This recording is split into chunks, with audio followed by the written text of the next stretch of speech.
Many times people hold on to false statements about God. But when we look at the Word of God, many times what we consider to be true, oh, that's false.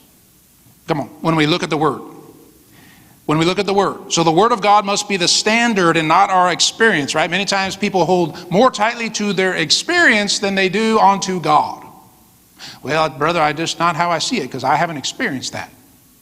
I'm like, no, this is the standard. Your experience is not the standard. This is the standard. We hold to this. Come on. So the Word of God straightens out our thinking, right? Romans 12:2 says, be transformed by the renewing of your mind, that you may prove that a good, acceptable, and perfect will of God. How do we get to know the will of God? We get transformed by the renewing of our mind. Oh, that's how you think, God? That's how you think? Oh, that's how you see it? Okay, I'll change my mind, right? That word there, be transformed, if you don't know, you've probably heard it before, but in the Greek, the word is metamorpho, where we get the word metamorphosis.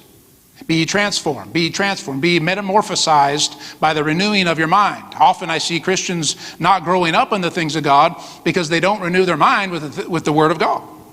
So they aren't really transformed, right? They get saved, they come to God, but they kind of stay exactly the same they are.